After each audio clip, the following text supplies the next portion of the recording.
कहते हैं जिस किसी पर भी माता लक्ष्मी की कृपा हो जाए उसके जीवन में फिर कोई परेशानी नहीं आती।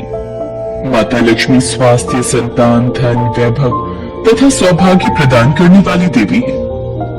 वो जब किसी मनुष्य पर अपनी कृपा दृष्टि डाल देती है उस मनुष्य का जीवन सफल हो जाता है। ऐसी ही एक पौराणिक कथा के अनुसार माता लक्ष्मी ने नौकरानी बनकर एक माली के घर में बरकत की और उसके परिवार को खुशियों से भर दिया।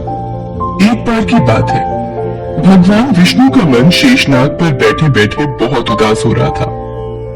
उन्हें धरती पर घूमने की इच्छा हुई और वो अपनी यात्रा की तैयारी में लग गए। स्वामी को तैयार होता देखकर लक्ष्मी माता ने भगवान विष्णु से पूछा, अरे स्वामी, आज सुबह सुबह तैयार होकर कहाँ जाने की तैयारी में हो?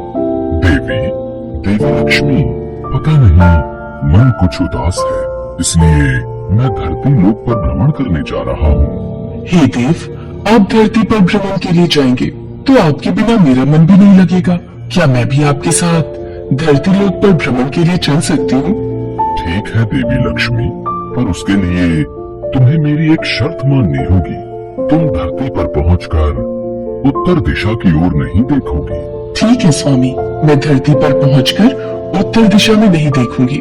मुझे आपकी शर्त मंजूर है। भगवान विष्णु की इस शर्त से माता लक्ष्मी सहमत हो गई और प्रातःकाल होते ही माता लक्ष्मी और भगवान विष्णु धरती पर पहुंचे। उसी समय सूर्य उदय हुआ था। रात बरसात होकर हटी थी। चारों ओर हरियाली ही हरियाली थी।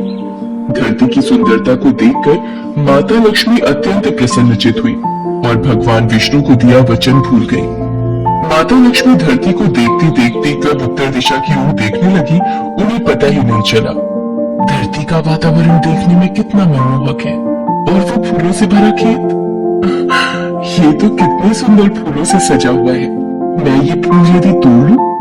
उत्तर दिशा में माता लक्ष्मी को एक बहुत ही सुंदर फूलों का खेत नजर आया और उसी तरफ से खुशबू के साथ बहुत ही सुंदर सुंदर फूल खिले थे।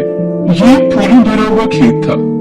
माता लक्ष्मी बिना सोचे समझे उस खेत में चली गई और एक सुंदर सा फूल तोड़ कर ले आई। जब माता लक्ष्मी भगवान विष्णु के पास वापस आई तो भगवान विष्णु की आंखों में आंसू थे। ये देखिए स्वामी, कितना सुंदर फूल है।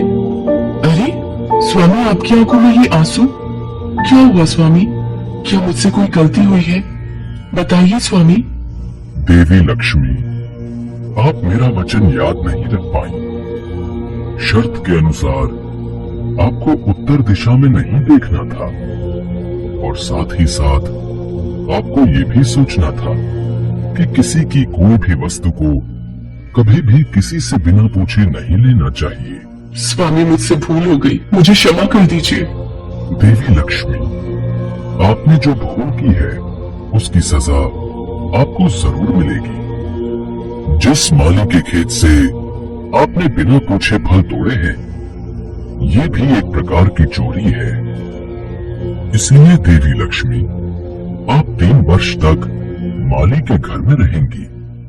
इसके बाद मैं स्वयं आपको वैकुंठ वापस बुलाऊंगा। जैसी आपकी आज्ञा स्वामी। माता लक्ष्मी ने चुपचाप सिर झुकाकर वचन स्वीकार किया और भगवान विष्णु वैकुंठ लौट गए। माता लक्ष्मी ने गरीब लड़की का रूप धारण कर लिया। खेत के मालिक का नाम माधव था। माधव की पत्नी 2 बेटे और 3 बेटियां थी। सभी उस छोटे से खेत पे काम करके किसी तरह से गुजारा करते थे। खेत के पास ही माधव की झोपड़ी थी। माता लक्ष्मी माधव की झोपड़ी पर जाती हैं। माधव लड़की को देखकर पूछता है, तुम कौन हो और इस समय तुम्हें क्या चाहिए? मैं तुम्हारी क्या मदद कर सकता हूँ? मेरा नाम लक्ष्मी है।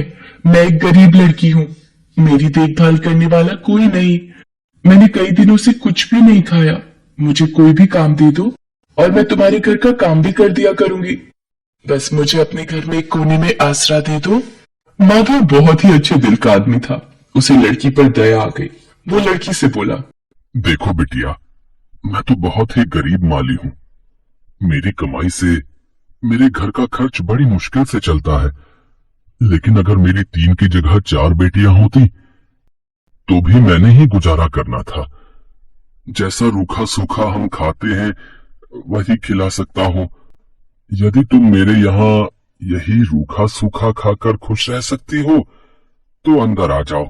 आपने मुझे अपनी झोपड़ी में शरण दी। आपका बहुत बहुत शुक्रिया। माता लक्ष्मी 3 साल माधव के घर पर नौकरानी बनकर रही। जिस दिन माता लक्ष्मी माधव के घर आई थी, उसी दिन से ही माधव को इतनी आमदनी हुई कि उसने एक गाय खरीद ली।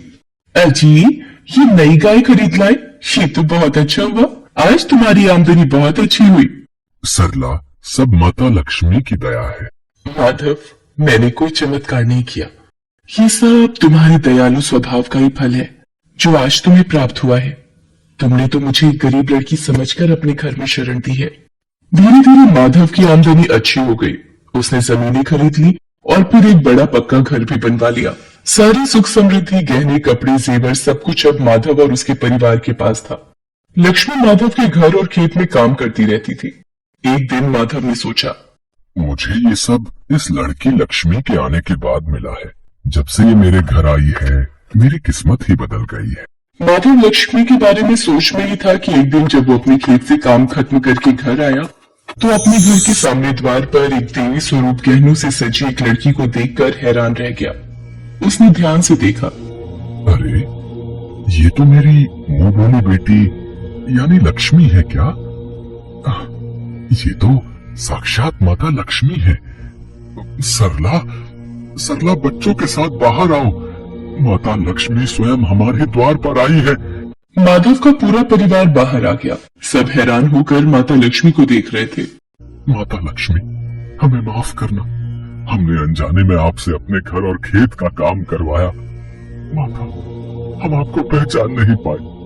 हमसे ये कैसा अपराध हो गया। माता, हम सबको क्षमा कर दो। माधव, तुम बहुत ही नेक दिल और दयालु व्यक्ति हो। तुमने मुझे आश्रय दिया, 3 साल तक अपनी बेटी की तरह रखा।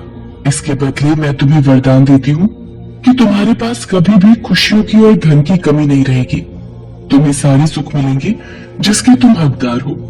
माधव को और उसके परिवार को आशीर्वाद देकर माता लक्ष्मी अपने स्वामी भगवान विष्णु के द्वारा भेजे रथ में बैठकर बैकुंठ चली जाती हैं। माधव और उसका परिवार हाथ जोड़कर माता लक्ष्मी का गुणगान करता है।